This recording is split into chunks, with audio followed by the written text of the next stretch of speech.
अलबेले किस्सों की दास्तां के सिलसिले शुरू हुए, बनके कहानियां कहानियां।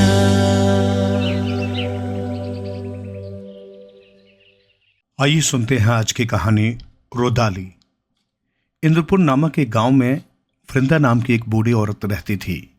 उसका इकलौता बेटा कोई काम नहीं करता था। वो उसे समझाती कि उसे कोई काम करना चाहिए। बेटे ने कहा कि वो शहर जाकर काम करना चाहता है और उसके लिए कुछ रुपए चाहिए। वृंदा ने उसे अपने सारे गहने दे दिए। फिर अगले दिन उसका पुत्र शहर जाने के लिए तैयार हो गया। जाते समय उसने अपनी माँ से कहा कि माँ, मैं शहर से तुम्हें चिट्ठी लिखा करूंगा और रुपए भी भेजूंगा। माँ ने कहा कि बेटा बस तू अपना ध्यान रखना। और फिर बेटा शहर के लिए निकल पड़ा। बेटे के जाने के बाद वृंदा अकेले रहने लगी। शहर जाके बेटे ने ना तो माँ की कोई सुध ली और ना ही कोई रुपए भेजे। उसे रोज महीने के खर्च की भी परेशानी होने लगी। एक दिन वो हाथ में पोटली लिए कहीं जा रही थी कि गांव के एक लड़के ने पूछा कि काकी कहाँ जा रही हो। वृंदा हाथ से आगे की ओर इशारा करते हुए आगे बढ़ गई। वो सप्ताह में 3 से 4 दिन बाहर जाने लगी और आधी रात होने पर ही घर आती। उसकी पड़ोसिन विमला बड़े ध्यान से ये सब देख रही थी। विमला ने रात को खिड़की से वृंदा को अपने घर आते देखा। उसने अपने पति से कहा, अजय जरा पता तो लगाओ कि वृंदा इस उम्र में आधी रात को जाती कहाँ है। देखो तो इतनी रात को अंधेरे में वापस आई है। पति ने कहा, अरे तुम्हें क्या है, जाने तो जहां जाती है। बेटा तो शहर जाके माँ को भूल ही गया और काकी के सारे गहने भी काम खोलने के बहाने ले गया। विमला, तभी तो कह रही हूं, पता करो कि ये अपना घर कैसे चला रही है। इतनी रात को घर वापस आती है। मुझे कुछ ठीक नहीं लग रहा। पति ने कहा, मेरे पास इतना समय नहीं है कि मैं ये फालतू की बातें पता करता फिरूं। बहुत काम रहता है और तुम क्या आधी रात को काकी काकी कर रही हो। और अब तुम भी आराम करो और मुझे भी करने दो। पत्नी ने कहा, आप भी ना मेरी बात पर कभी ध्यान नहीं देते। अगले दिन सुबह काकी विमला का दरवाजा खटखटाती है। दोनों पति पत्नी गहरी नींद में सो रहे थे। दरवाजे की खटखटाने की आवाज को सुनकर विमला आधी नींद में बड़बड़ाते हुए बोली, अरे कौन है जो सुबह सुबह चैन से सोने भी नहीं देता। विमला दरवाजा खोलती है और काकी को सामने खड़ा देखकर बोली, अरे काकी, तुम सुबह सुबह? आओ आओ अंदर आओ। काकी, नहीं विमला, अभी नहीं, बहुत काम है। और अपने हाथ में लिए हुए कटोरे को विमला को देकर कहती है, ये ले गरम गरम हलवा अभी बनाया है। तेरे बिट्टू को बहुत पसंद है ना, उसे खिला देना। विमला ने हैरानी से पूछा, काकी आज क्या कोई विशेष बात है? काकी बोली, अरे आज मेरे राजा का जन्मदिन है। विमला बोली, वो आप भी न काकी, उस भगोड़े में अब भी मन लगा के बैठी हो। बुढ़ापा खराब कर दिया उसने आपका। इस उम्र में जब इंसान अपने परिवार के साथ चैन से रहता है, वो सब कुछ लेकर आपको अकेला छोड़कर भाग गया। वृंदा ने कहा, मैं अपने बेटे से बहुत प्यार करती हूँ। वो जैसा भी है मेरा बेटा है। तब बातों बातों में विमला ने पूछा, अच्छा काकी, ये तुम जाती कहाँ हो? ऐसा कौन सा काम है जो इतनी रात को घर आती हो? काकी बात को काटते हुए बोली, चल अब छोड़ ये बात, मैं जाती हूँ। और ये कहकर काकी वहाँ से चली गई। काकी के जाने के बाद विमला मन ही मन कहने लगी, हो न हो कुछ तो गड़बड़ है। थोड़ी देर बाद बिट्टू की तबीयत खराब हो गई। वो उल्टियाँ करने लगा। इसे देखकर विमला का पति जरा गुस्से में उससे बोलने लगा, अरे तुमने इसे आज क्या खिला दिया? देखो बेचारा कब से उल्टियाँ कर रहा है। विमला बोली, अरे मैंने तो आज इसे सुबह से कुछ खाने को भी नहीं दिया, बस काकी हलवा दे गई थी, वही खिलाया था। बिट्टू कहराते हुए बोला, पापा माँ, मैं मर रहा हूँ। इस पर वो बहुत दुखी मन से विमला बोली, नहीं बेटे, ऐसा नहीं कहते, तू ठीक हो जाएगा। तभी विमला के पति ने बिट्टू से कहा, चल डॉक्टर के पास चल। विमला बोली, सुबह तो अच्छा खासा था, पता नहीं किसकी नज़र लग गई। आप इसे जल्दी से डॉक्टर के पास ले जाइए, नहीं तो इसके शरीर में पानी की कमी हो जाएगी। उधर वृंदा पहले की भांति सुबह घर से निकल गई। रास्ते में जाते हुए विमला की सहेली पुष्पा भी काकी को अकेले जाते हुए हैरानी के साथ देख रही थी। कुछ समय पश्चात पुष्पा की पड़ोसिन ने उसे बताया कि उसकी सहेली विमला के बेटे बिट्टू की तबीयत काफ़ी खराब हो गई है। और उसके पति उसको डॉक्टर के पास ले गए हैं। ये सुनकर पुष्पा ने सोचा कि विमला के घर जाकर बिट्टू का हाल चाल पता करना चाहिए, और वो विमला के घर चली गई। उसके घर पहुंचकर वो बोली, अरे ओ विमला, सुना है कि बिट्टू की तबीयत खराब हो गई है? विमला बोली, हाँ, पर आराम है, दवाई लेके सो रहा है। पता नहीं क्या हो गया उसे। पुष्पा बोली, अरे हो जाता है कभी कभी।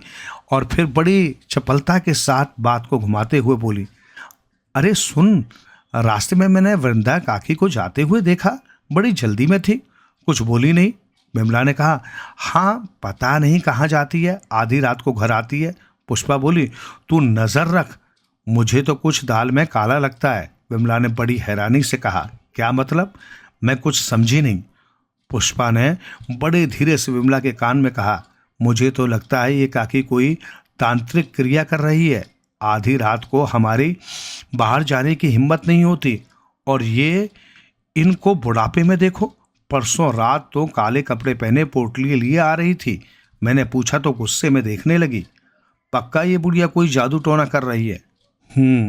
तुम ध्यान रखना। और ये कहकर पुष्पा वहां से चली गई। उसके जाने के बाद डरी हुई विमला भी सोचने लगी, हाँ, सुबह ही काकी का हलवा खाकर बिट्टू की भी तबीयत खराब हो गई है। हे भगवान! रात को जब विमला अपने आंगन में चारपाई उठा रही थी, तभी एक काली परछाई रास्ते से आती हुई दिखी। काले कपड़े पहने, बाल खुले हुए, सिर पर मोटी लाल बिंदी और खूब काजल लगाए एक बुढ़िया हाथ में लालटेन लिए लाठी टेकते हुए आ रही थी। उसे देखकर विमला डरकर अपने घर के अंदर भाग गई। अंदर जाकर वो भगवान से प्रार्थना करने लगी, हे भगवान, रक्षा करो, पता नहीं कौन सी बुरी आत्मा है। उसने खिड़की में से ध्यान से देखा तो औरत वृंदा काकी के घर में गई। विमला अपने आप से बात करते हुए, अच्छा, तो ये वृंदा काकी है, पता नहीं ऐसा रूप बनाकर ये कहाँ जाती है। मेरी तो जान ही निकल गई कि ये कौन है। काकी, तुम्हें तो मैं सुबह देखती हूँ। तभी गांव के कुछ आदमी लाठियां और लालटेन लिए हुए आए और विमला के घर के बाहर पुकारने लगे, माधव, ओ माधव, जल्दी चल, जल्दी बाहर आ। माधव विमला के पति का नाम था। विमला माधव से बोली, सुनिए जी, बाहर कुछ लोग आपको बुला रहे हैं। माधव बोला, अरे इतनी रात गए, कौन है? माधव बाहर आता है, तभी गांव वाले बोले, माधव जल्दी चलो हमारे साथ। माधव, अरे बात क्या है? कैलाश का बेटा नहीं मिल रहा, उसे ढूंढने चल। 3 घंटे पहले घर से थोड़ा टहलने गया था, पर अब तक नहीं आया। उसे अंधेरे से बहुत डर लगता है। माधव उनके साथ चल दिया। काफी देर हो गई पर माधव घर नहीं लौटा। विमला सोचने लगी, हे भगवान, इतनी देर हो गई, ये अभी तक आए नहीं। तभी उसे उसकी सहेली पार्वती की आवाज सुनाई पड़ी, विमला, अरे ओ विमला। वो घर के बाहर आई। अरे पार्वती, तुम? पार्वती, हाँ, मेरा जी घबरा रहा था, गांव के सारे आदमी अभी तक वापस नहीं आए। दोनों घर के अंदर जाकर इंतजार करने लगी। बैठे बैठे दोनों को नींद आ गई और देखते ही देखते सुबह हो गई। सुबह कैलाश और उसकी पत्नी के रोने की आवाज़ आई। आवाज़ सुनकर दोनों एकाएक उठी और दौड़कर बाहर गईं।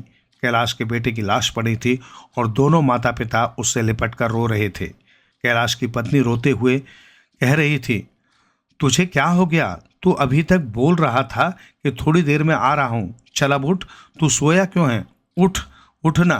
तभी पुलिस आ गई। पुलिस लाश का मुआयना करते हुए, अरे इसकी बॉडी पर तो चोट के निशान नहीं है। पुलिस लाश को लेकर चली गई और गांव वाले कैलाश और उसकी पत्नी को संभालने लगे। सब गांव वाले इकट्ठा होकर सोच रहे थे।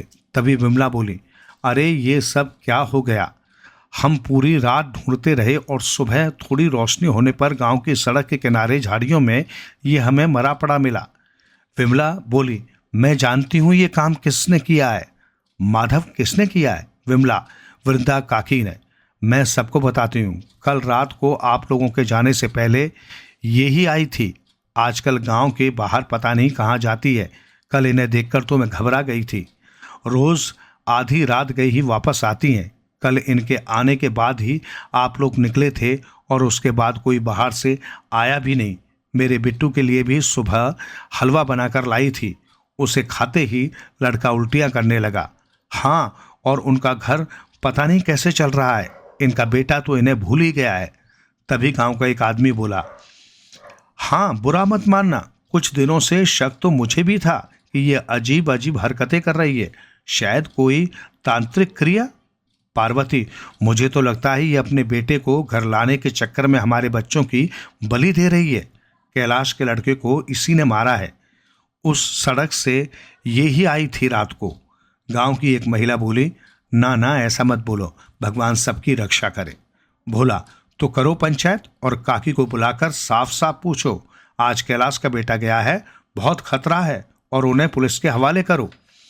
शाम को एक आदमी काकी को बुलाने गया तो वो हाथ में एक पोटली लिए दरवाजे बंद कर रही थी। आदमी बोला, अरे काकी, तुम्हें पंचायत में बुलाया है। काकी, अभी मैं ज़रूरी काम से जा रही हूँ, बाद में आ जाऊंगी।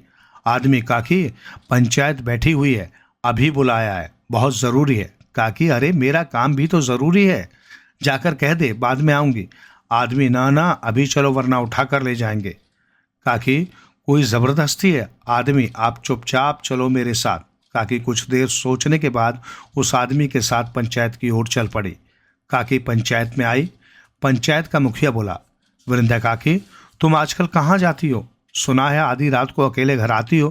काकी, मैं कहीं भी जाऊं, कभी भी जाऊं, गांव को इससे क्या? पोटली में क्या है? काकी, कुछ नहीं। मुखिया, इससे खोलकर दिखाओ। काकी, ना ना ये मेरी है, क्यों दिखाऊं? मुखिया के इशारे पर एक आदमी ने काकी से जबरदस्ती पोटली लेकर खोली। मुखिया, काले कपड़े, बिंदी, चूड़ी माला, दिया, अगरबत्ती, क्या मतलब है इनका? पार्वती बोली, मैं न कहती थी कोई तांत्रिक क्रिया करती है और आज न जाने किसकी बलि देगी। विमला, बिल्कुल ठीक कह रही हो, कल रात को चुड़ैल के वेश में आई थी, मैं तो डर ही गई, पहचान ही नहीं पाई कि ये काकी थी। मुखिया, काकी, ये क्या सही कह रही हैं? पंचायत में खड़ा एक आदमी बोला, इसी ने मारा है कैलाश के लड़के को। मुखिया जी, इसे तो सीधे पुलिस के हवाले कर दो। मुखिया, काकी, तुम्हें अपनी सफाई में कुछ कहना है या ये लोग जो कह रहे हैं वो सच है? तुम्हारे रहने के तौर तरीकों से तो इनकी बात सच लग रही है। काकी, मैं क्या बताऊं, मुझे देर हो रही है, मैं जा रही हूं। काकी वहां से जाने लगी तो मुखिया ने एक आदमी को काकी को रोकने का संकेत किया और वो काकी का रास्ता रोककर खड़ा हो गया। तभी पंचायत में खड़ा एक व्यक्ति बोला, मैं तो कहता हूं कि इस बुढ़िया को ऐसा सबक सिखाओ कि इसका सारा जादू टोना निकल जाए। ये कहते हुए उसने कंकड़ उठाया और काकी को दे मारा। पार्वती बोली, इन्हें इस गांव से धक्का मारकर निकाल दो।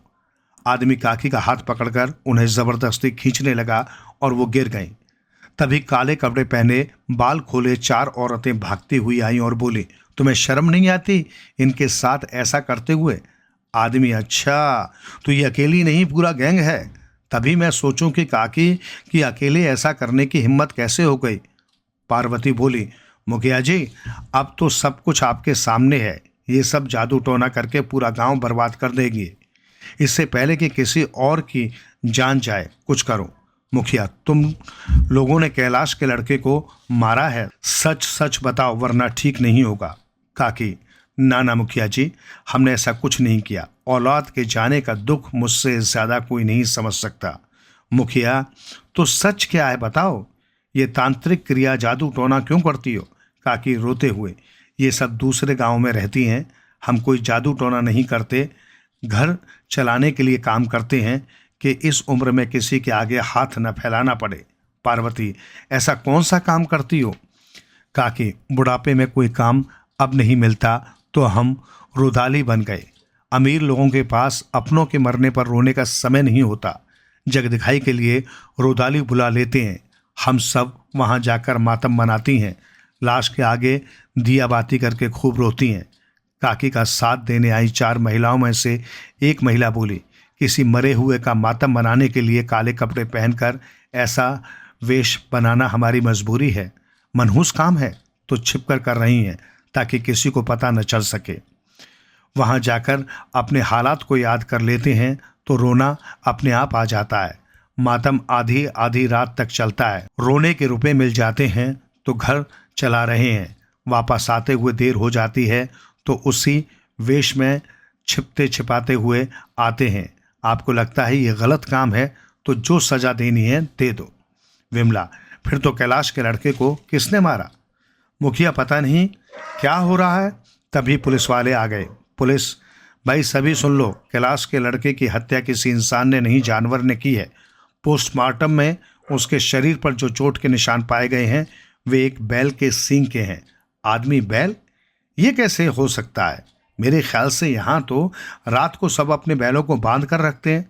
पुलिस, हमारी तहकीकात में पता चला है कि जमींदार का एक खतरनाक बैल कल रात को उसके नौकर को धक्का मारकर बाहर निकल गया था। नौकर ने डर से किसी को ये बात नहीं बताई। आदमी, इससे ये थोड़ी पता चला कि बैल ने उसे मारा है। पुलिस, भाई हमारे पास बहुत सबूत है। जब वो बैल वापस आया तो उसके सींगों पर खून के निशान थे। वो खून कैलाश के लड़के का है। हमने बैल, जमींदार और उसके नौकर तीनों को हिरासत में ले लिया है, कहकर पुलिस वाले वहां से चले गए। मुखिया, काकी तुम्हें छिपकर काम करने की कोई जरूरत नहीं है, हमें माफ कर दो। काकी, मुखिया जी किसी के मरने पर रुपया लेकर काम करने का काम कैसे बताते? आप लोग कैलाश और उसकी पत्नी को संभालो, उनका दुख मुझसे ज्यादा कोई नहीं समझ सकता। ये कहकर काकी पोटली उठाकर फिर अपने काम पर चली गई।